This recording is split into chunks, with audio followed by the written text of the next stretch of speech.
भिवंडी शहर में इन दिनों 3 से 5 लोगों की गैंग सक्रिय है, जिसमें 3 जेंट्स होते हैं और 1 से 2 औरतें भी होती है। और ये गैंग पिछले 3 महीने से धोबी तालाब स्टेडियम और साहिल होटल के आसपास की इमारत में उस वक्त घुसते हैं, यानी कि दोपहर के वक्त तकरीबन 12:45 बजे से 1 बजे के बीच, जब घरों में बच्चे और महिलाएं ही होती हैं, और इमारत की पार्किंग से दूर अपनी बाइक छुपा कर पार्क कर देते हैं।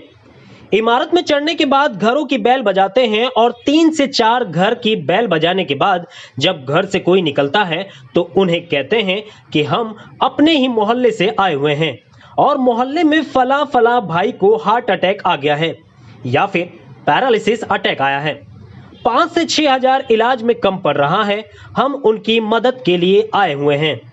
मोहल्ले की बात सुनकर कुछ महिलाएं और इमारत में रहने वाले लोगों ने 1 से 2 बार तो मदद की, लेकिन ये गैंग कई इमारतों में चढ़कर इसी तरह से झूठी किसी की भी बीमारी का हवाला देकर लोगों से पैसे ऐंठ रहा है। दरअसल ताजा मामला भिवंडी शहर के धोबी तालाब स्टेडियम के तौहीद अपार्टमेंट का है, जहां पर एक बार फिर से इन गैंग के 3 लोगों ने इसी तरह से लोगों के घरों की बेल बजाई। दरवाजा खुलने के बाद मोहल्ले के एक शख्स को लकवा मारा है, उसके लिए हम पैसे जमा कर रहे हैं। तब तक इसी इमारत के रहने वाले आदिल खान के इस गैंग के सदस्यों पर नजर पड़ी। जब उन्होंने इन लोगों को देखा तो आदिल खान पहचान गए, क्योंकि 2 महीना पहले भी यही लोग इसी इमारत में बिल्डिंग में चढ़कर लोगों से बीमारी के नाम पर पैसा ऐंठ रहे थे।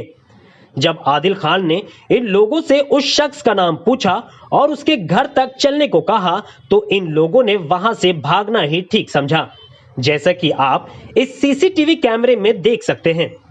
तो सावधान रहिए, ये गैंग के लोग महिलाओं के साथ आते हैं, कभी कभी अकेले भी आते हैं, जैसे कि सीसीटीवी में फिलहाल ये 3 अकेले आए हुए हैं, रैकी करते हैं और घर में महिलाएं और बच्चे अकेली होती हैं। तो अनजान लोगों के लिए ना तो दरवाजा खोलिए और ना ही बात करिए अगर घर में कोई जेंट्स ना हो, वरना इस गैंग के लोग किसी बड़ी घटना को अंजाम देने में देर नहीं लगाएंगे।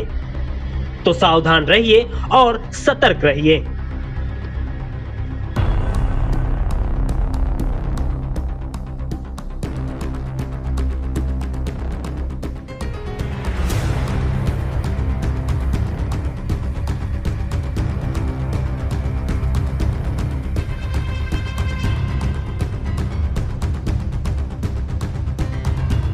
एक्सप्रेस न्यूज हिंदी पर वीडियो देखने के लिए करें लाइक, शेयर और सब्सक्राइब। बेल आइकन दबाना ना भूलें।